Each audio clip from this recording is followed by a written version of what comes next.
This video is brought to you by my patrons. If you'd like to join, please check out www.patreon.com/legalkimchi. Ukraine confirmed that it was under attack, saying that they were Russian missile strikes targeting its military infrastructure. Ukraine now says that Russian forces have come across its borders, It started including before just dawn. near here Ukraine in woke to Kharkiv. explosions However, we have around not the capital, seen them Kiev. in the city at this point. It was the Ukraine same says that across the they country. The news is not reality. The immediacy of the news and hearing about things as they are happening in real time affects your mind, your perceptions of the world in an unprecedented way. Being a money-making enterprise, what news agencies want from you is your attention. They are in the business of attention, and few things attract our attention like war. On February 24th, 2022, the Russian military invaded Ukraine. The Guardian newspaper in the UK reported that February 2022 had the 5th highest page views in their website's history. The war started with only 5 days left in the month. The Telegraph saw its video content engagement skyrocket 300% their normal rate. The Times reported gaining 1,000 new paying subscribers a day for the first 2 weeks of the conflict, some of the highest growth they've ever seen. If you want our attention, you will talk about war. So the news provides. And if they fail to, someone else will fill the gap. It's almost funny. As news of war breaks out on our televisions, computers, and phones, a knee-jerk reaction of many on social media is to draw your attention to another war, one the news isn't discussing. Some conflict, some genocide, some atrocity that desperately needs your attention. I remember doing this myself. All these different things vying for your attention. And good news isn't viral at all. The Vlogbrothers occasionally make a video about good news. They did a video this year about how we as a species can end tuberculosis, the world's deadliest infectious disease. And with their 3.7 million subscribers, it has 130,000 views. When John Green did a different video 2 months later called Not Doing That Great, it got 450,000 views. Why would those of us in the attention economy tell you about good things? And war is a part of our nature. We are warlike beings. We love war. Much of our entertainment is about war. We have sports where we just watch people fight. We are a violent species. War is the domain of humanity. It is what separates us from the rest of nature. War never changes. War is eternal. Or is it? I want to call into question the idea that war is inevitable, part of our nature, and that it will continue forever. I want to plant the idea in your mind that peace is not some unattainable ideal, that the people, systems, and processes our society operate under can actually promote peace. That peace is not only a realistic goal, but that we are actually moving towards a more peaceful world. I do this by reviewing the actual theories of peace and war and ask the questions, why do we fight? And how do we promote peace? If you're interested in answering questions like this and what we do here, please be sure to hit the like button, subscribe for more videos like this, and please consider joining my Patreon. You can get early access to these videos, get your name in the credits, and join our thought-provoking and welcoming Discord community, where we routinely dive into topics just like this one.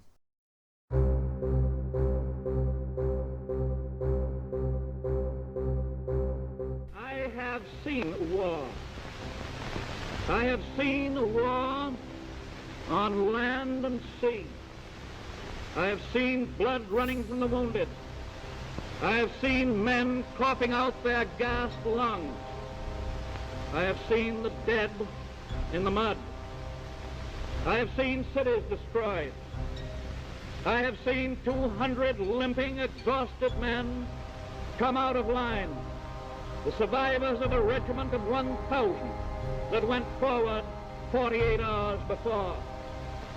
I have seen children starving. I have seen the agony of mothers and wives. I hate war. Franklin Delano Roosevelt spoke these words during a tumultuous time in world history. The drums of war were already banging around the globe. It was the end of the summer of 1936. Hitler was rearming Germany. Italy invaded the Ethiopian Empire. Japan's government was controlled by the military, a military riding high of their successful conquering of Manchuria. Japan had left the League of Nations 3 years prior to that summer day in New York. It quickly acquired more territory and signed its first pact with Nazi Germany, the Anti-Communist International Pact. Because Nazis are not left-wing. Good gravy, you ignorant. You make me want to hit you with my political science degree. And I've heard what the talking heads say, but they have socialist in their name. Look, I really hate to do this, but you can just quote Hitler here. Socialism is the science of dealing with the common weal. Communism is not socialism. Marxism is not socialism. The Marxists have stolen the term and confused its meaning. I shall take socialism away from the socialists. I can't believe you guys made me quote that guy. Seriously. Anyway, when FDR spoke about seeing war and hating war, he was speaking to a nation still weary of war. He alluded to the horrors of the last war, the Great War, the so-called war to end all wars. As Tolkien would have said, they deemed evil was ended forever, and it was not so. I don't know if anyone in the late summer of 1936 knew that the most cataclysmic conflict in human history was just around the corner. War is... that's kind of a problem. What is war? The question gets a little harder when you get down to it. And that's not just because I'm a lawyer, and if there's anything lawyers love, it's... ease. But if there's anything else lawyers love, it's... themselves. But truly, if there is anything else that lawyers love, it's... a sense of superiority to feed their boundless and ever-consuming ego, like Cthulhu emerging from the deep to devour worlds. Hark, the Void Harbinger arrives with woeful tidings. Semantics! We like to argue semantics. Void Harbinger is totally going to be the name of the villain in my next D&D campaign. I mean, I grew up with the President of the United States in a deposition concerning his impeachment, questioning the definition of the word is, while using the word is in that same sentence. It depends upon what the meaning of the word is. Yes. Lawyered. So fighting about the meaning of a word is something near and dear to my heart. With war, it becomes a question of scale, time, and who gets to do it. Now, if you read anything in the Western canon about war, you will invariably find a reference or quotation to Karl von Clauswitz. And this video is no exception. General Karl von Clauswitz was a Prussian student of war who wrote what many consider to be one of the two pillars of war doctrine to stand the test of time. Alongside the far more ancient text by none other than Sun Tzu, The Art of War, Clausewitz on War is required reading for the folks who make the study of war their academic or professional life. In Volume 1 of On War, Clausewitz states that a war is nothing but a duel on a larger scale. To be a war, you need a group fighting another group. Looking at our modern lexicon, we refer to so many conflicts as war.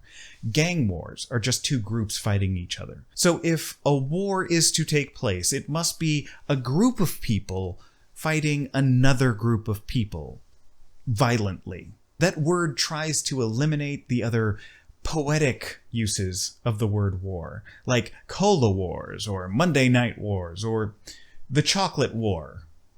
Though that one did result in a fight at the end. Then there is the sense of time. Wars need to be sustained actions. I don't include singular military actions as a war. So many different things would be called a war if you did. Things that may not even constitute enough for folks to refer to it as a battle, like the 1986 US bombing of Libya. Actually, let's talk about that for a second. Setting the stage. 1986, the Cold War is raging, Reagan is in the White House. There is a bombing at a discotheque in West Berlin. There is a West Berlin at this point in history. So, the US blames Libya. There appears to be some evidence of possible Libyan involvement. Oddly, that's not really the point. So, Reagan feels that there should be an American response. US planes bomb some Libyan military targets. Some Libyan civilians are killed, and a US plane is shot down. Then, nothing. That was basically the end of it. The US didn't invade Libya. Libya fired 2 Scud missiles at a Coast Guard station, but they missed and crashed harmlessly into the ocean. The situation stopped there. I don't really know about you, but that doesn't feel like a war to me. The entire affair, from the airstrikes to the missile launch response, all happened within a day. It had the air of calculation. Neither party wanted a war. They just needed a back and forth. The US didn't want to retaliate too much, or it would seem like it was going overboard, but they wanted to send a message to the Libyan government. The Libyan missile response was them making a statement that they would not be bullied, but they didn't want to instigate a war they would probably lose against the United States, even if the Soviets came in to support Libya. No one wanted a war. And this is an important point we're going to come back to. So we've established scale and the temporal aspect. The next question is who gets to go to war?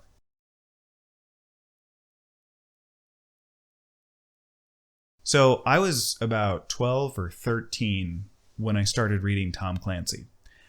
I had burned through my R.A. Salvatore D&D novels and some Michael Stackpole's Star Wars Rogue Squadron series, and I wanted to try something new. So my dad recommended Tom Clancy. Tom Clancy had just peaked in his career. Clear and Present Danger was the best-selling novel of the 1980s, and it was released in 1989. And the movie version had made a ton of money in 1994. From 1986 to 2013, all but 2 of Clancy's novels would debut at number 1 on the New York Times bestseller list. Then, PC Gamer, which was a magazine that I was subscribed to at the time, did a review of Tom Clancy's Rainbow Six. The video game release would coincide with the new Tom Clancy novel, and I gotta tell you folks, I was instantly enthralled. I asked for that game for my birthday or Christmas that year. Little did I know, the game's instruction manual the instruction manual were these little booklets that they had with the game that came on discs that you would have to actually install on your computer. I feel like I'm losing some of the audience here. Anyway, the game's instruction manual would have an insight that left me stunned and would bury a truth of this world into my brain, never to escape. This is something that I carried with me through my political science coursework in college and still hold on to this day. Though some believe terrorism to be a cancerous growth unique to the 20th century, the reality is much deeper. Terrorism is simply the modern moniker for certain aspects of unconventional warfare that have existed throughout recorded history. Such tactics include the ambush of troops legally occupying a province or territory, the kidnapping of important dignitaries or other individuals to be held hostage, and even the assassination of such individuals. The emphasis on the word legal in the preceding sentence is important if we are to understand the continuing influence terrorism will hold in the next millennium.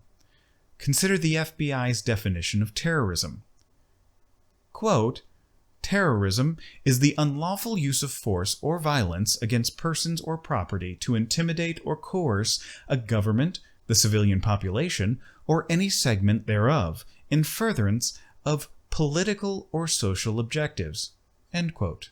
If one removes the first 4 words of the definition and replaces them with "war is the lawful," one comes very close to General Karl von Clausewitz's dictum that war is nothing but the continuation of policy with other means.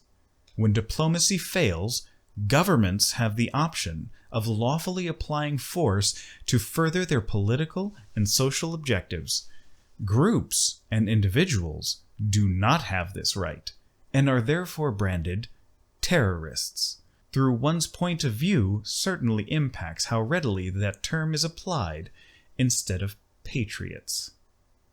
This was a video game booklet that companies would put in the box the game came in, that you would buy on a shelf at the store. And this came out in 1998, 3 years before 9/11.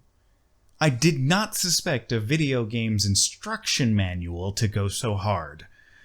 But this brings up an interesting point regarding terrorism.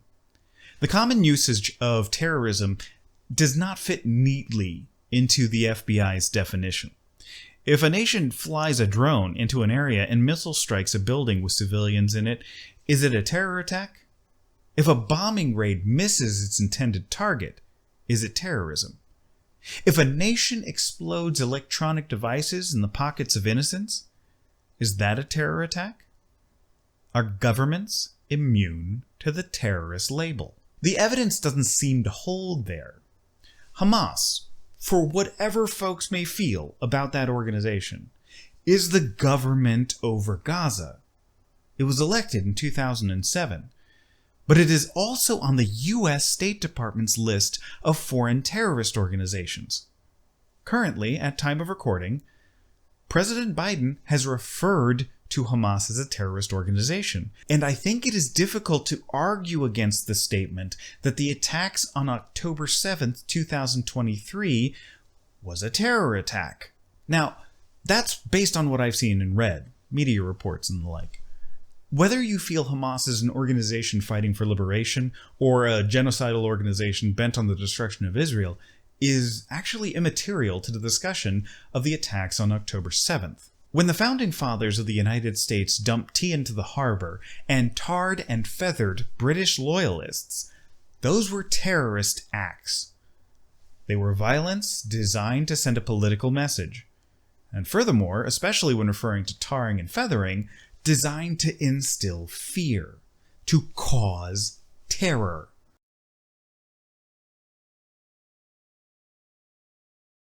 Tarring and feathering was a far more brutal form of torture than I think most people realize. I think of the example of Thomas Brown, who was beaten, had his skull fractured, stripped naked, tied to a tree, covered in hot tar that burned some of his toes off, covered in feathers, and then scalped. All due to the fact that he was loyal to the crown, and the American colonists did not like that. When I first wrote these words, Israel had just remotely exploded pagers, walkie-talkies, and leveled missile strikes on Lebanon. These attacks were rather indiscriminate and were used to cause terror. The designation between war and terrorism seems to me to be a legal fiction, a dance of wordplay disguised as a definitive statement. The truth of the matter is, war and terrorism are nearly identical. How many wars don't involve massive civilian casualties? How many acts of terrorism only attack military targets? There's also the issue of folks who don't want to call something a war because one side is wildly outmatched.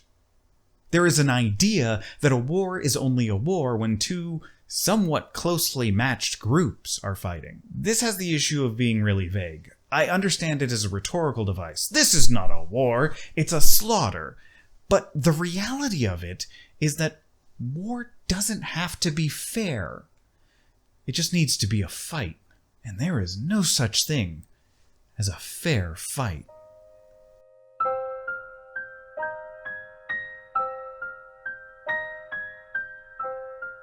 There's this pernicious idea that World War I was inevitable. Otto von Bismarck is quoted as stating that there would be some great European war and it would start because of some damned foolish thing in the Balkans. I've heard folks use this as almost an excuse. War is inevitable. World War I was inevitable. Ethnic tensions, ancient hatreds, whatever. And I've got to say, that just seems like a lot of lazy thinking. Why are so many people content with this idea?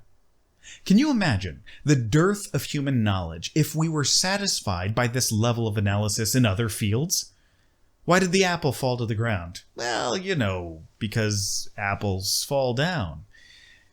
It's inevitable. Gravity is a force that curves reality around it. Light can get sucked into gravity. It's wildly complex, yet some folks, usually not political scientists, but rather historians posing as political scientists, will make some broad declaration and folks will just sit and think, yeah, that kind of makes sense. And let me be honest, if you are making an RPG campaign or writing a novel, maybe that's good enough. If you're a voter, maybe it's not. Maybe understanding one of the most directly impactful actions your government can take is something that you should get a little nuanced about. When Bismarck said the thing about the Balkans, it's because he analyzed the situation and saw the signs that showcase the potential for conflict. Donald Kagan, historian and professor of classics, stated that he agreed with Thucydides in the way that people go to war for fear, honor, and interests. It's got a nice ring to it. It's a list of 3 things. Sounds poetic, even. But it's one of those phrases that sounds really profound. You walk out of the lecture hall, mildly squinting your eyes, as if your mind is trying to focus on it. You walk to your apartment and feel slightly superior to the normal person. You are educated. You have learned from the learned. Then, sometime around 2 a.m., you get up to grab a snack. You're hoping your roommate didn't eat all that leftover pizza from 4 days ago. There's a small voice telling you that it probably isn't a good idea to eat 4-day-old pizza, but that voice is shouted down by a new voice as you realize the thing your professor said about Thucydides doesn't make any sense. Fear, honor, and interest sounds really profound until you think about it for 5 minutes. Because fear of what? Someone harming you? Oh, okay, that's self-preservation, which is self-interest. Honor? That's reputational. Reputation can help you, that's self-interest. Interest? That's such a broad category that everything else fits in it. And none of the 3 words gave you any real insight as to why fear or honor or interest tip someone over from negotiation to violence.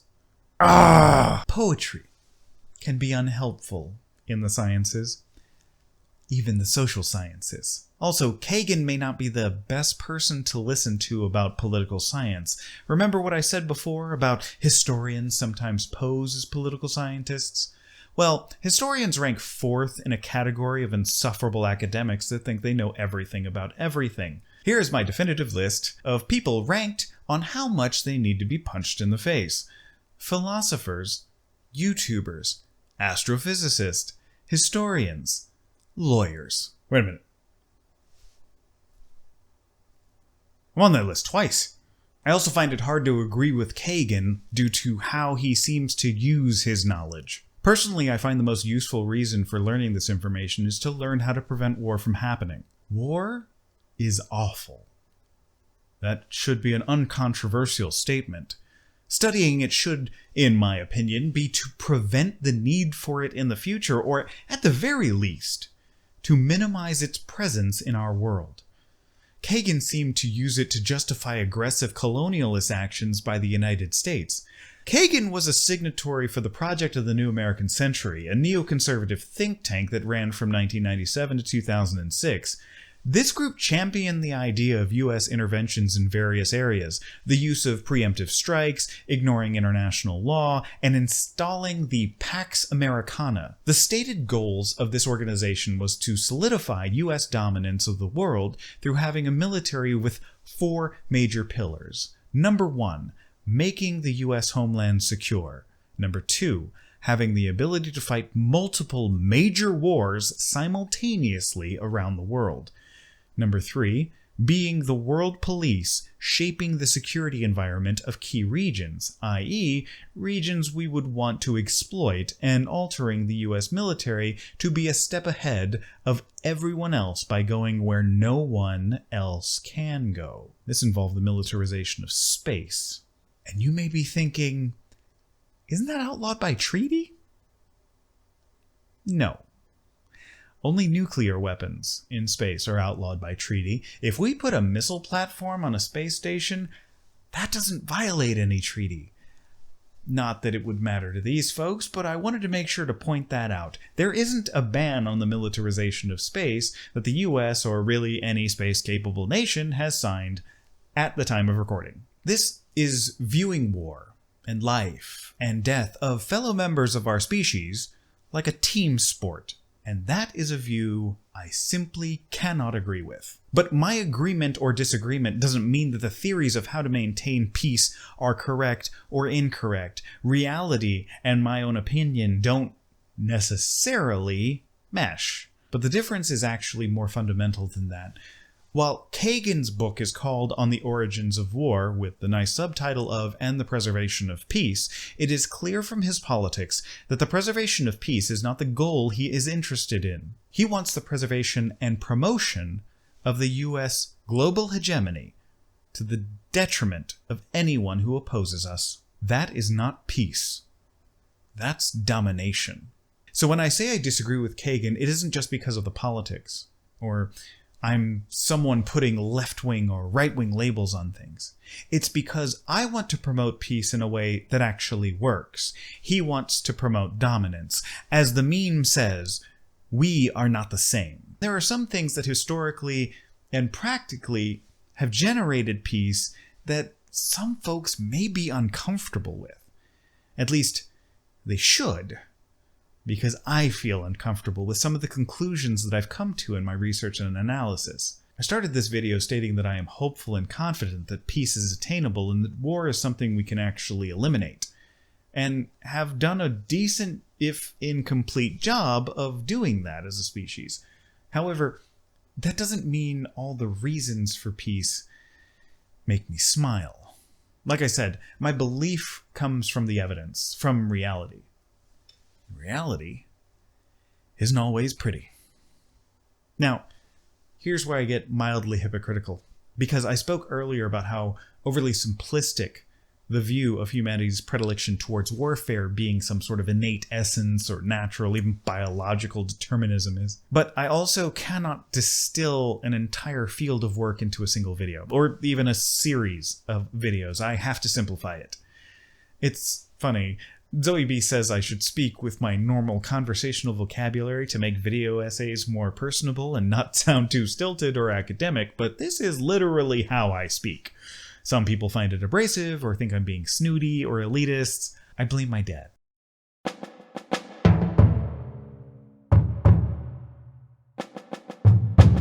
No ruler should put troops into the field merely to gratify his own spleen. No general should fight a battle simply out of pique. If it is to your advantage, make a forward move. If not, stay where you are. Anger may in time change to gladness. Vexation may be succeeded by content. But a kingdom that has once been destroyed can never come again into being, nor can the dead be brought back to life. Sun Tzu, The Art of War. What would you fight for? And by that I don't mean to engage in a struggle, or protest, or vote, or debate, or any other metaphorical interpretation to that question. I mean violence. For what cause would you harm someone else? Even end a life? Some people are quick to answer this question, some are not. For me, it is a question that requires deep contemplation. Online, you will see a lot of keyboard warriors who will make wild claims, or worse, you'll have some folks online who will call for someone else to do the deed for them. I once saw online someone who called for violence against a government official, said that the person who did it would be lauded as a hero for their violent act. I just kept thinking about how easy it was for that person to call someone else to do the violence, while they sat in their comfortable chairs, in their comfortable home, in safety and security. It's the first problem that causes war. This mentality. Of course, it's a bit of a leap to go from some keyboard warrior calling for some mythical other person to do the deed they lack the conviction to do, to a leader of a nation or army to call upon someone to commit violence, someone who is obligated to do so by their very job. Someone who faces imprisonment or even death if they fail to oblige. But the seed is there. And it is important to note that in the example of the leader sending young soldiers to war, he doesn't face the same consequences as the troops do. Not only in the imminent dangers of the battlefield, but also the legal consequences. Let's look at the International Criminal Court. In its history of charging people with war crimes, genocide, and crimes against humanity, it has indicted 63 people. Only 2 are currently in prison. 7 have completed their sentences. And every single criminal conviction by the ICC has been against an African. If you look at world leaders that have been arrested, the vast majority have been when their governments were overthrown, or possibly for bribery or corruption. Very few were for war crimes, especially since the end of the Second World War. You get your Pinochets, and the leaders of Serbia after the war in the former Yugoslavia, and of course, as always, a bunch of African warlords. But that's it. You don't see much in the way of accountability. Couple that with the agency problem. So to tell you what that is, let me use my personal experience. Let's say you hire me as your attorney. I represent you. I'm supposed to operate in your best interest. But also, you want to get paid. Like I said, lawyers love fees. So you've probably seen a news story about an attorney who's filing a motion to dismiss a case for some weird reason. Like it seems to be a clear-cut case where the company is wrong or whatever, and you see the attorney file this motion to dismiss, and you're left thinking to yourself, what? How could you possibly think that there is a reason to dismiss this case? And folks get outraged about the silly reason that the motion puts forth, so there's this reason for the dismissal. You want to know a secret? The attorney generally knows it's a silly reason. So I was given marching orders by my higher-ups at my old firm that I was to file a motion to dismiss in every single case we had. If there was any sort of flimsy reason I could find, it was my job to make it sound as convincing as possible and argue the motion. No one would be upset if I lost the motion. We would throw everything in the kitchen sink into the defense. If we won the motion, we're done, and we look like heroes. If we lost the motion, well, we did our best, and we're not worse off than we were a few days ago. Low risk, high reward. But I did charge the client for that. So was it in the client's best interest that I filed that motion? I would tell him it was. And if there was a small chance to win, it would be great for him. But I also get to charge fees for that, for the research, for the writing, and for physically going to court. That's 3 different things to bill for right there. So am I really working for my client's best interests? Who's the expert here? Does the client, who has never been involved in a lawsuit in their life, want to trust their own judgment on this? Or are they going to trust the guy whose literal job it is to do this every day? So they kind of have to trust me. But I also want to make money because that's my job. So am I really operating in the client's best interest? I mean, you could argue either way. There needs to be something that checks me, that prevents me from running amok. We've already established that in the world of nations and leaders, it isn't really other countries or the ICC that are going to keep world leaders in check. Not unless you're from an economically poor or militarily poor African nation. So, is it your own people? In 2003, the United States government went to war with Iraq. At the time of the invasion, most of the US population were in favor of military action. I remember this. I was there. The post-9/11 fervor, the bloodlust, for lack of a better term. But as I mentioned earlier, there were groups that have been calling for the invasion of Iraq for years at that point. The change was the emotion of the country as a whole. Through the events of 9/11, war hawks had gained their edge. The nation called out for blood, and there wasn't a ton of consideration as to whose blood was being shed. Couple that with the fabrication regarding weapons of mass destruction, and to be clear, the CIA confirmed in 2005 that they found nothing. Then, prior to that, throughout 2004, report after report came out from the US government confirming that there was nothing. So we have a democratically elected government that fabricated a reason for war, stirred up the population, and invaded another nation. And those who instigated this violence were brought up on charges? They faced the justice of the international community? Barring that, maybe even their own domestic courts. Well, if not that, surely the citizens of the United States, who have been led into two separate wars in the Middle East by that administration and their conservative leadership, would have at least voted all of these people out of office, right? And yet, Bush retained the White House with over 3 million more votes than his opponent. In the Senate, Republicans gained 4 seats. In the House, they gained 3. They held on to control of both the legislative and executive branches in the 2004 election. There was no check or balance to the instigation of this war. The electorate boosted the party that started the war. Everyone was happy that Saddam Hussein was captured in 2003. And without anything to pull back the use of force, leaders don't care. We can discuss voter suppression or war profiteering all we want. We can discuss the evils of capitalism or related details, but the sad fact of the matter is that Americans liked the war. They supported the war. And when you have a population that wants to flex its muscles, that wants to be the bully, that wants revenge, then there's nothing that stops leaders from starting wars. In an authoritarian setup, we only have external checks to the system, but we have a different problem there. Because even when you have what appears to be insurmountable odds, some leaders just miscalculate. In the lead up to the first Gulf War, Saddam Hussein had a very large army, over 1 million people, an incredibly large tank force that utilized the T-72 main battle tank, and an air force filled with Soviet and French aircrafts, and it was a battle-hardened fighting force.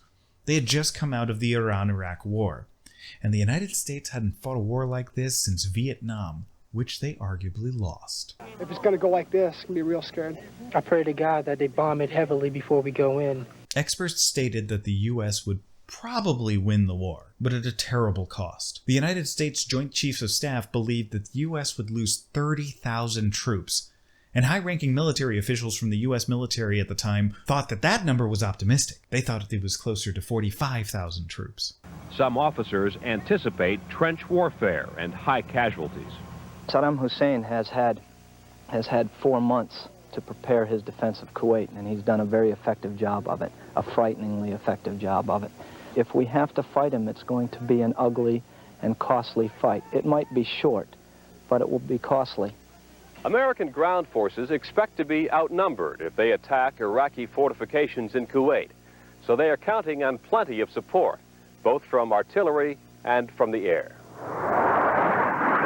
Marines can call in Harrier jets and helicopters to provide cover fire, but some are still concerned that won't be enough.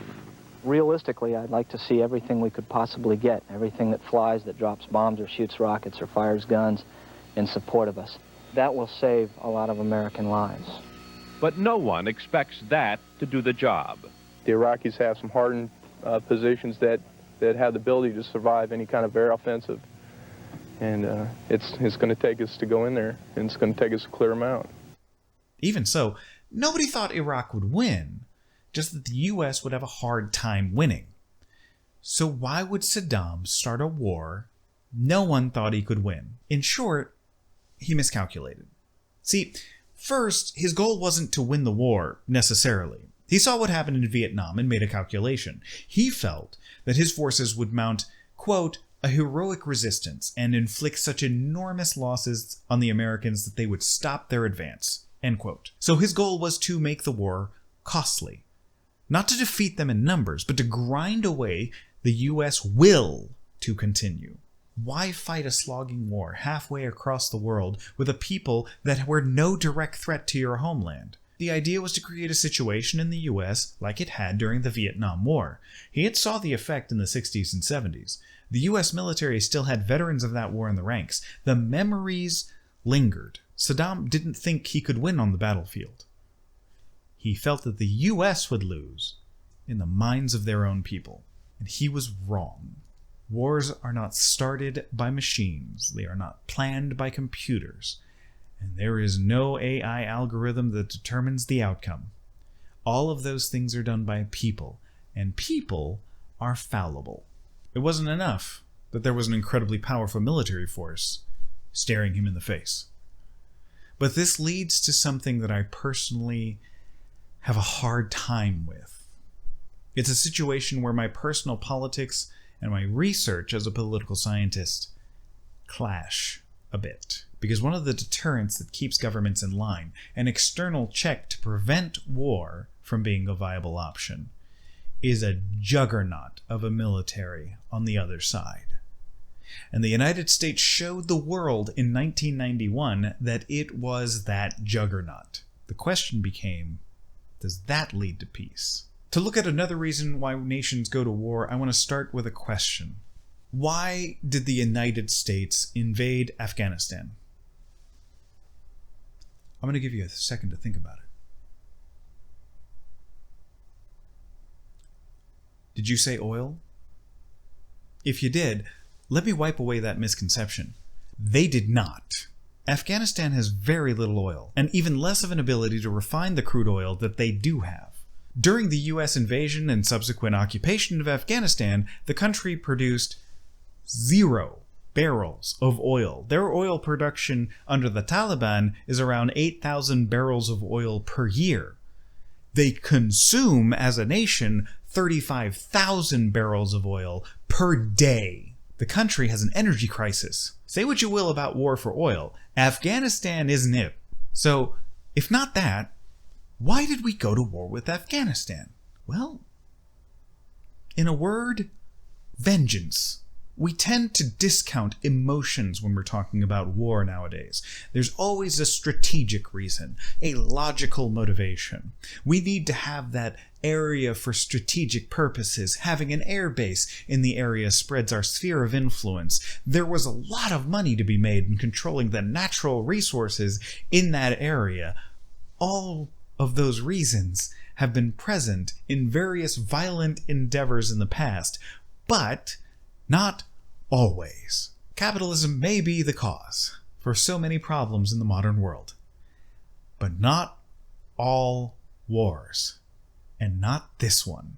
Many wars were fought for religion, for freedom or justice, fighting off an oppressor, establishing a nation as a world power, for communism or for capitalism as a concept. The Cold War was full of those. Ideological wars are hard to prevent or end because they lack the ability to negotiate or compromise. Extreme devotion to an ideology does not lend well to half measures. When the stated goal of an ideology is the destruction of an entire group of people, that doesn't leave that group of people much option except fighting.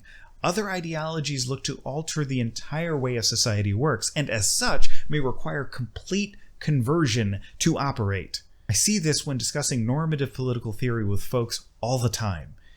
It makes making steps towards a solution more difficult when it doesn't work until you make all the steps at once. This can cause a logjam in progress when folks have an all-or-nothing approach. Regardless of how much better the idea should work, it makes folks on the other side bristle. So without room to compromise, what does that leave you? What options are available to you? Dominance. Now, you can try to achieve that in two different ways, either through the political process, voting, elections, or the other systems within the government or political system in place, or violence. Sometimes there is no compromise due to an unfair system. Sometimes there is no compromise because there is no middle ground acceptable. I am not here to judge the merits or detriments of any given situation. This is a system, cogs in the machine. When the Haitians revolted to free themselves from slavery, there was no middle ground. I would find it hard to fault them for their actions. Their ideology, freedom, and the French ideology, colonial slavery, were mutually exclusive, and there was no middle ground or compromise that either side found acceptable. Hence, war. But it is also key to understand that most extreme ideologies do not emerge from a vacuum. The United States has been at odds with what it refers to as Islamic extremism for decades. The Middle East, specifically nations like Iraq, Iran, and Afghanistan, have been hotbeds for U.S. military activities and anti-U.S. activities. What I've always found silly is the idea that the religion of Islam is the problem. There are many in the United States that would see my point about ideology and state that Islam is one such ideology that lacks the ability to compromise and causes conflicts. But the facts don't really support this. While the U.S. does have a negative relationship with some Islamic majority countries, it has generally good relations with the largest Islamic countries in the world. Indonesia has a decent relationship with the United States, and they are a strategic ally in the Pacific. Saudi Arabia and the United States has a testy relationship, but it has not turned antagonistic. Same with Turkey.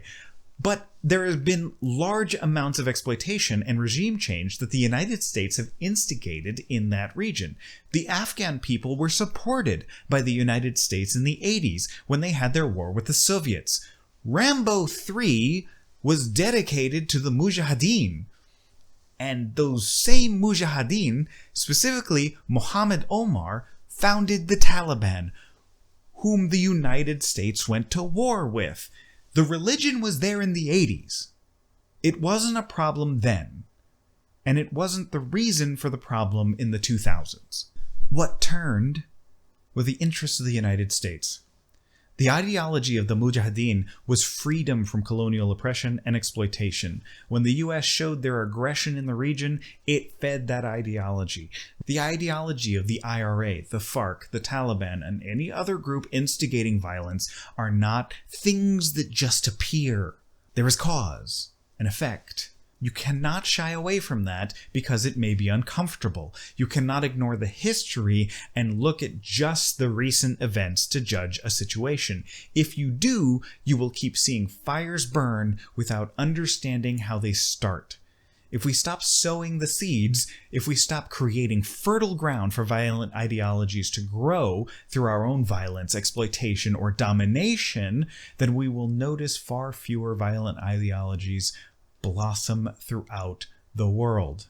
That's why the pursuit of peace and the pursuit of domination are mutually exclusive.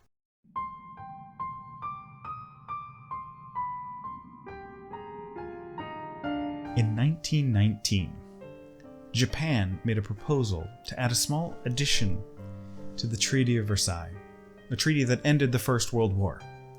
It read as follows: the equality of nations being a basic principle of the League of Nations, the high contracting parties agree to accord as soon as possible to all alien nationals of states, members of the League, equal and just treatment in every respect, making no distinction either in law or in fact on account of their race or nationality. It was the racial equality proposal, and it was controversial. The Greek government worried it would disallow them from the ability to institute religious discrimination laws. The Chinese delegation felt it was a little bit hypocritical for the Japanese to make their proposal, but they still supported it. The US and the United Kingdom, well, you probably know. The Japanese were pushing this because of unequal treaties that it was forced into in the 1800s. Since we were joining into this group of nations looking to avoid war and treat each other better, we should remove racism from international relations. When the proposal went to vote, it got 11 of the 17 total delegates to vote for it, with Britain, the United States, and Belgium with 2 delegates each, not registering a response. As such, President Woodrow Wilson stated it could not be ratified because it did not have a, quote, clear majority. Due to the importance of this issue, he felt that the vote would be unanimous or it should not pass. This rejection of Asian diplomacy contributed to the resentment of the West and the fear that they would never negotiate with the East on fair terms. Japan wanted to modernize. They wanted to expand. They also felt that the U.S. would never respect them. And they feared the U.S. They feared its military power. They feared the U.S. ships that came to their shores and forced their country into the modern century. They had expansionist plans to do what all other European nations had done and colonize.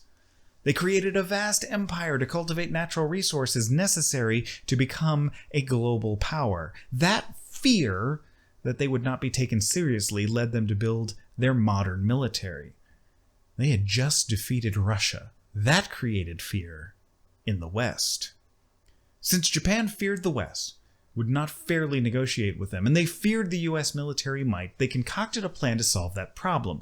They decided on a preemptive strike to knock out U.S. naval power and remove the United States' ability to fight in the Pacific. They struck out at Pearl Harbor because of fear. Fear is a prime motivator. While we can argue about the 2003 invasion of Iraq, the thing that was used to motivate the U.S. population to be in favor of the invasion was fear. Fear of another terror attack like 9/11. Fear of that on a larger scale due to the use of weapons of mass destruction. Fear of an enemy having the power of the most destructive weapons on the planet. Nearly every human civilization in history that obtained hegemonic military power used it to colonize their neighbors. Hell, the only nation in the world that has never been colonized is Japan. Now, you can argue the definition of colonization, but it is a worldwide practice. While it is common when speaking of colonization to look at it towards a Eurocentric perspective, I can tell you that for Koreans, colonization has one face, and that is the Empire of Japan. In fact, 2 nations in Asia, Korea and Thailand, were never colonized by Europeans, but both were colonized by Japan. So when nations fear the actions of another nation, some may find it ironic that what they fear is what they, as a nation, would do to others in the past. As Bismarck used to say, politics is the art of the possible, and within humanity, all sorts of inhumanity is possible. Nazi Germany, the Belgian Congo, the Khmer Rouge, the Rwandan genocide, the Mongol conquest, the list goes on and on and on, and it's what makes imperative the actions to create a more peaceful world. But what creates the more peaceful world?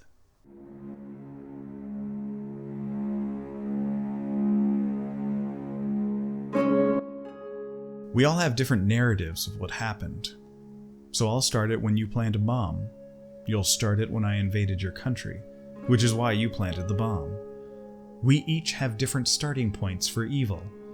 Everyone claims to be reacting appropriately to someone else's violence. Richard English, historian of the Troubles. We discuss war a lot. What starts it? How it began? Foundational history, inciting incidents or growing tensions. What we don't seem to realize is that not only is most of human history the story of peace, but that it is becoming more and more about peace. Whatever nation you live in right now, and I mean pick any nation in the world, the country that you call home is in a state of peace with more nations than it is at war with. It sounds like a silly equation, but it's still true. In fact, most of the nations in the world are not at war with anyone. Here's something that even I found surprising. At the time of recording, there are only 2 wars between nations on the planet right now. A war in the Middle East involving Israel, Palestine, Lebanon, and Iran, and the Russo-Ukrainian War. And that's it. That isn't to say that they're the only wars. There are quite a few others. But most of those are civil wars between groups inside of a country, sometimes with foreign intervention. But that means only about 6 nations are at war with another nation right now. That's amazing. And I know it doesn't feel great. I'm not popping champagne here. But I don't think we think about that fact. But even if we expand to include civil wars and other types of conflict, only 32 nations are currently in a state of war on the planet. And I know you can fiddle with the countries here and there to add or remove many of them from these lists. Some folks don't include Palestine as a country, but still, the United Nations states that there are 195 nations in the world. That doesn't include Taiwan or Kosovo, but it does include Palestine and the Holy See, or the Vatican. That means 84% of the world is not at war. That's good. We can do better, but that's good. If I picked a random country on the planet and asked you if they were at war right now, the smart money's on peace. That's because war is the aberration. War is weird. It is a failure. So the question becomes, why is that? And there are a lot of conflicting theories. Now, one thing I want to present prior to going into these theories is that what we're talking about are empirical political theories. There are models designed to explain how the world works so that we can use them to improve upon the world by steering it into what actually drives peace as opposed to conflict. That being said, as I am explaining these theories, you will undoubtedly come up with an exception to the theory. Possibly a few exceptions to the theory. First of all, good. You're thinking about the topic and not just taking my word for it. Some of these theories I find more compelling than others. That's the nature of how this works. Secondly, all theories will have some exception that seems to disprove it. That isn't the smoking gun showcasing that the whole thing falls apart. Even if you find a few exceptions, that may not speak poorly to the theory. Sometimes you just don't have all the facts. If I were to ask 100 people in the US why the Confederacy attempted to secede from the United States, I would not get 100 correct answers. Sometimes it's because they are using small partial causes and explaining it as the grand total cause. Just because there was a difference in the industrial and agrarian economies of the North and South doesn't mean the specific economies led to an armed conflict. There was a larger, more outstanding reason for war. Other times folks will see an exception when they don't dig deeper into the cause. I call this practice not asking the next question. For instance, if I were to ask you, why did Israel launch a war in Gaza, you may respond because Hamas launched a rocket attack. The next question is, why did Hamas launch a rocket attack? Then you start looking into what instigated it, going back to the mandate of Palestine under British rule. It can get complex with generational conflicts. I wish it was a simple answer, and people disagree as to where the reasonable stopping point is. Therefore, we can look at the same conflict and have different interpretations of whether or not the theory applies to that situation. Just be mindful that people can reasonably disagree, but not all disagreements are reasonable. Here's an idea. Have we, as a species, started to outgrow war? War is ancient. Peace is a new concept. We as humans are not the only species who goes to war. Contrary to what I said at the beginning of the video, war is not the purview of humanity. Other primates, and even beyond primates, lions, meerkats, ants, will go to war with each other. Animals will kill each other, either in the same species or a different species, in violent contests that have nothing to do with eating what you kill. We are not alone in murder. We are, oddly, the only species who actively works for peace. And we've only really been doing it for the last 200 years. War appears to be as old as mankind, but peace is a modern invention. There's also the normative influence of democracies. The modern idea of democracy has come largely from Enlightenment thinking, and with it, the modern idea of peace is relatively young as well. After the desperate global wars to end Napoleon's reign, Europe gathered together in Vienna to discuss the aftermath. They tried to end international anarchy, as that system showed no benefits to anyone. But that was not all. There was another positive feature of the Vienna conservatives that distinguished them from their predecessors of the ancient regime. They no longer accepted war between major states as an ineluctable element of the international system. These ideas, even the ideas of the Concert of Europe, came out of the Enlightenment. Immanuel Kant was one of the first people in Europe to discuss the idea of peace as a prevalent, continuous state for a nation to be in. The ideas grew from there. The end of the Napoleonic War saw a rise of peace movements all over the world. The first organized groups that sought an end to war, to maintain peace. These were not diplomats or kings, presidents or parliaments. These were citizens who desired the end to war. The idea that wars could be ended found its way into early socialist writers, like Marx, who viewed war as a result of class conflicts. Gandhi's movement of nonviolence and peace was influenced by Tolstoy, with whom Gandhi wrote many letters that you can read online if you wish. I'll leave a link in the description for some of them. And of course, there were setbacks and wars that occurred even as these movements were gaining steam, but you can see the after effects even now. The idea of anti-war protests are relatively new. It can be argued that a lot of the success that socialist groups had in the late 1800s and early 1900s is related to their anti-militaristic and anti-war stance. That appealed to more and more people. It may feel like peace movements have made little progress, but it's hard to find people who feel today that war is a good thing for a nation. The language of war has changed. War is no longer about glory. The St. Crispin's Day speech from Henry V is fantastic, but not something a modern politician could say. It's hawkish. The speech cries for war and calls it glorious. A battle in the middle of a century-long conflict between two nations over which rich warlord's family was better, the Valois or the Plantagenet. This was meaningless and cruel, as is all war. As Hemingway said, never think that war, no matter how necessary, nor how justified, is not a crime. But the protests in the streets, calling for freedom from violence, calling for ceasefires, calling for peace, don't be discouraged with the thought that we have not made progress. Humanity has only been fighting this fight against fighting for 200 years. War has been recorded for 5,000, and already peace is winning, even if it doesn't look like it outside your window.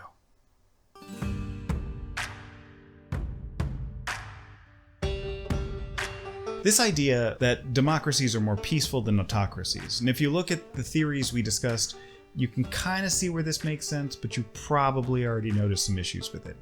When you are beholden to the opinion of others, namely the people of a nation, you are not unbridled in your own ambitions. If you want to enter a war, you may have to consider the position of the people who vote. Those who have some level of oversight are less likely to engage in large-scale armed conflict, especially if it's unpopular to do so. Democracies don't go to war with each other is the quick summation of the theory, but as Professor John M. Owens points out in How Liberalism Produces Democratic Peace, there are two ambiguous terms in that statement. One we've already discussed with the term war. The second, though, is the term democracy. How does one define democracy? It seems pretty simple. Demos, from people. Krasi, from kratos, meaning rule. So political power is vested in the people. Government of the people, by the people, for the people. Right? Take, for instance, the 1873 Virginius affair, where a U.S. ship purchased by John F. Patterson was aiding Cuban insurgents in their war for freedom against Spain. The Virginius was captured by Spanish forces, and then Spain started to execute the crew, a mixture of American, British, and Cubans. At this, there was outrage in the United States. However, many in the United States said that they should not go to war with Spain because, like the US, Spain was a republic, and the United States does not go to war with republics. The ideals of democracy, the liberal philosophy, liberal, again, meaning broad political philosophy, not liberal as in Democrats in the United States. Anyway, Liberal philosophy was so ingrained in the populace that there was sentiment that countries that walk the same path of the Democratic Republic should not go to war with each other. However, would we refer to a place like Russia as a democracy? They have an executive, legislative, and judicial branch. There are some differences between Russia and, for example, the United States, but those are rather minor. The structure of the government is very similar. Russia, by their own admission, refers to the modern structure of their government as modeled after Western democracies. But it acts like an oligarchical dictatorship. And that doesn't even dive into the US government and its tentative position as a democracy. Hard to say that the government's power is vested in the people when there is such a disparity between the actual population and the government on key issues. The majority of Americans disapprove of Israel's military actions in Gaza, yet the government and both parties are in favor of it.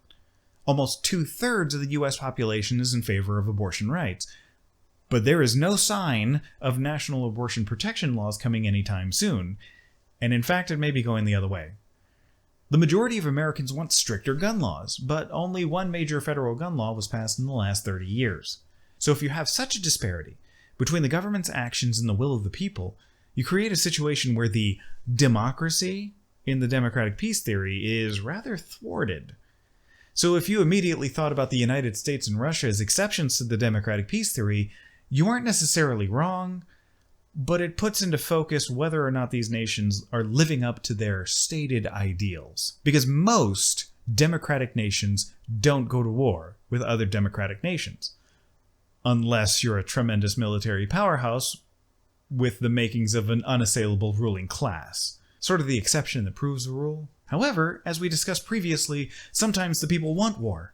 Look at the United States invasion of Iraq and Afghanistan that we discussed earlier. Both enjoyed popular support by the US population prior to their start. So the structure of democratic institutions seemed to facilitate war in some instances. Still, even with all the caveats and exceptions, there's actually a lot of evidence throughout history to support this. In the space between Napoleonic imperialism to the stability of the Third Republic, France became an ally of Britain. The Franco-Prussian War, one of the last major wars prior to the 1900s, was the end of the reign of Napoleon III. France returned to its republican foundations and was suddenly an ally to Britain, their historical enemy during the Age of Monarchy. Many political scientists support this theory. While imperfect and possibly incomplete, it may be a piece of that larger puzzle.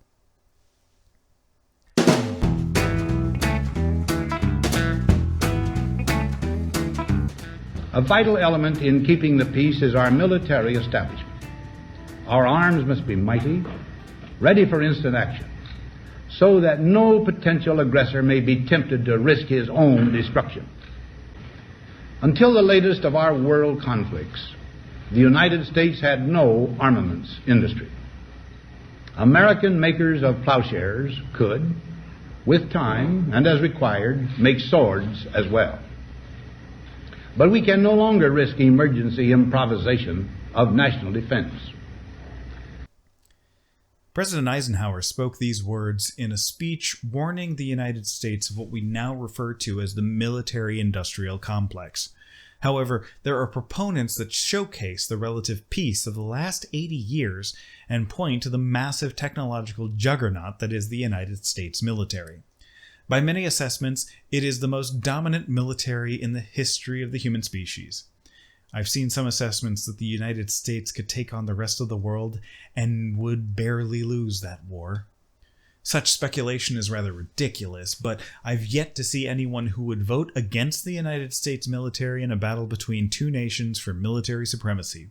The United States is the only current superpower in the world, and while you can make arguments for China and to a lesser extent India and Russia, no one is as powerful as the United States at this time.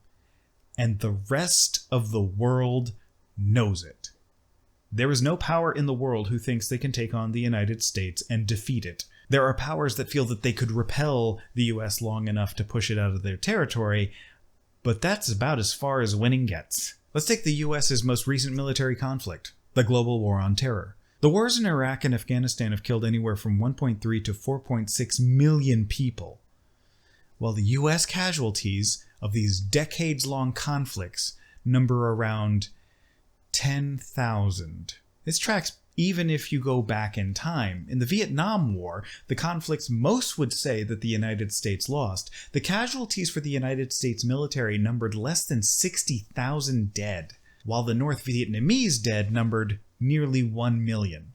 And estimates vary on the totals, but the US count is pretty much set. My father, a veteran of the First Gulf War, used to make this joke that in 1990, Iraq had the 4th largest army in the world, but by the end of 1991, they had the 2nd largest army in Iraq. Keep in mind, when the coalition forces entered Iraq, they were outnumbered in troops, tanks, and artillery. But over the course of 6 months, less than 300 coalition troops were killed, half of which were from friendly fire. 50,000 Iraqi troops were killed. The number disparities are staggering. Here's something to put it into perspective. The Battle of Gettysburg had about as many casualties as the entire global war on terror. I say this not to boast, but to illustrate what is considered a loss to the US military is on a different scale to the rest of the world. US-led defense treaties seem to have a major impact on the occurrence of wars in member states to those treaties. Take, for instance, NATO, or the North Atlantic Treaty Organization. Since the inception of NATO, no NATO nation has been attacked by another nation. If I'm missing something, please discuss in the comment section below. I'm not a perfect font of information, but even if a few examples are found, I think the point is still made. NATO nations have been the aggressors in some wars, see the Falkland Islands, the US War on Terror, just for some examples, but none of them have been invaded. It's difficult to argue against the correlation, but is it causation? Many believe so. And in some instances, it feels hard to argue the point against it. Take, for instance, Taiwan. Taiwan, or officially the Republic of China, is an island nation off the coast of the People's Republic of China. For ease of communication, I will refer to each as Taiwan and China respectively. The tensions between these parties is intense. Taiwan actually was a founding member of the United Nations as China until 1971. Taiwan claimed to be the legitimate government of mainland China until 1991. China still claims Taiwan is Chinese territory. I apologize. There's also the issue of the native Formosans, who's the native population of the island, that I really can't get into in any detail in this video, but they're caught in the middle of this conflict with very little voice. But one of the main issues between Taiwan and China is China's desire to reintegrate Taiwan into the People's Republic of China. But Taiwan doesn't want that. More than 80% of the Taiwanese population are in favor of keeping the status quo, while at most, less than 12% wish to unify with China. It isn't a cultural thing, it's political. Taiwan doesn't want to see itself under the rule of the People's Republic of China. The recent Chinese economic slump isn't helping those numbers, but there is no reasonable way that Taiwan could resist a Chinese invasion. China has the largest military in the world, 2 million active duty military and 500,000 reservists, and their budget is second only to the United States at $296 million USD per year, and more than double that of the next closest country, Russia. Taiwan has 169,000 active duty troops. Due to mandatory service by all male citizens over the age of 18, they can technically draw upon about 1.6 million troops among their civilian population. Still, their budget for their military is merely 5% of what China's is. To give perspective, the discrepancy between Russia and Ukraine are that Russia had an active duty army of 1.1 million troops with 1.5 million reservists, and Ukraine had 800,000 active duty military with 400,000 reservists. Ukraine also had half the budget of Russia. Ukraine is struggling to defend itself against Russia, and some experts see the war as a toss-up currently, or with Ukraine losing some of that momentum. Either way, the numbers are closer in that situation. There are strategic, and technological reasons for China to take Taiwan. And there's one big reason why they don't. That is the possible intervention of the United States military. So, with the US's intense spending on its military creating such criticism from so many outside of the world of security and international relations, do the academics, politicians, diplomats, and experts have a pill that is just too tough to swallow? I grapple with this question a lot. My own research into the topic makes it difficult to counter the argument. And I'm sure that some folks will disagree with this point and talk about it in the comments. I welcome that. Be respectful, but this is a place for discussion. I love those comments. When folks cite their sources and make interesting points. Not so much the insults. I mean, I'm a lawyer and none of you can put me in jail for contempt of court or threaten to blow up my place of work while I'm in it or threaten other forms of violence to yourself or me. The stakes just aren't as high as some of my old workplaces. That's not a joke, by the way. I've been threatened by a judge to be thrown in jail for contempt of court, and I've had a job where we used to have this little booklet which would say what to do in the event of a bomb threat or a threat of self-harm, and I did have to use that booklet on multiple occasions. You can call me an evil lefty, I just don't care. Anyway, so we have this large body of work and evidence that show that bipolar dominance, meaning the United States and the USSR, or unipolar dominance in the aftermath of the collapse of the Soviet Union, helped shape the relative peace of the 20th century. I even discussed this with an old friend of mine who has a master's in public policy and has worked in international organizations trying to maintain the peace. She's witnessed world leaders discuss topics away from the cameras and the news reporters. And she told me many world leaders shy away from military action or act with more confidence because of the idea of the Pax Americana. Theory or not, this has an effect on the world and how it operates. It's something that's on the mind of the leaders of the world and is part of the mental calculus of international relations. And you may scoff at that idea that the latter half of the 20th century and the beginning of the 21st century have been peaceful at all. But we're looking at a broad historical lens. But is it the only thing that contributed? Is it even the main thing that contributed? We'll see.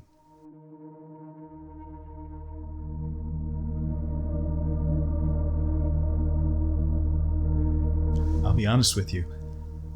I don't know how to end this. There are multiple competing theories for why wars have decreased and peace can be achieved. They're all compelling and fraught with exceptions. Truth of the matter is, they may all be factors, and we would be wise to pursue them all. But ultimately, I feel that communication is key. Like Clauswitz said, war is simply a duel on a larger scale, and there are usually ways to diffuse a fight. You just have to be willing. Both sides have to, at some point, be willing. And I think we assume too much, that the other side never would. So we don't even try. I negotiate for a living. It's my day job, though one that actually pays the bills. So if you'd like to join the Patreon so I do less of that and more of this, then please feel free to do so. I've had hard negotiations in my life.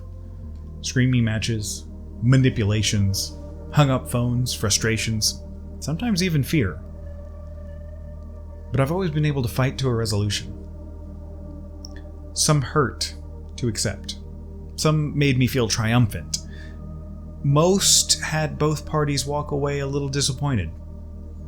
But the deal was always done. An agreement was always reached. Some negotiations took minutes. Just a meeting or a phone call. Others have taken months.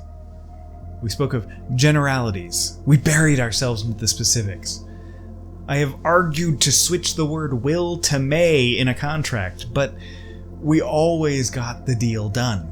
And it could be that way with the world. We need to come to the table together and toss aside our toxic ideologies. Live together. And while I do think that we are moving towards that goal, closer and closer in each generation, I understand that so many people come to the table with their toxic desires. It's hard to negotiate with someone if their position is extermination. And if your position that you hold right now is extermination, maybe maybe. Just think about that a little bit more. That's why sometimes negotiations can get rough. It's where some of the most unpleasant tools of the trade come in. And sometimes we have to weigh the cost. But if one side is pursuing great injustice, if they are refusing to yield or compromise in their goals of extermination or conquest, then the range of choices narrow.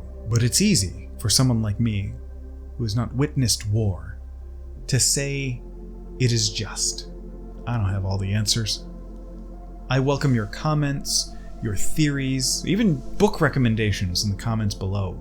This is something worth discussing, worth debating, worth studying and working for. If not for our generation, but future generations. And our species on a whole, we cannot give up. So as the old saying goes, peace in our time. Thanks for watching. Hey folks, thank you so much for watching the video. I want to thank my patrons for their support, especially my executive producer patrons, Caleb Lackey, Critical Kunik, Les Howie, and Sidekick. I really can't express enough my gratitude to anyone who's joined the Patreon. It really keeps the lights on over here, and it allows me to keep making videos and paying for all the subscriptions to stuff that I pay for to make sure that the videos are of the best quality. I'd love to get a lot more videos out for 2025, and your support really helps me do that.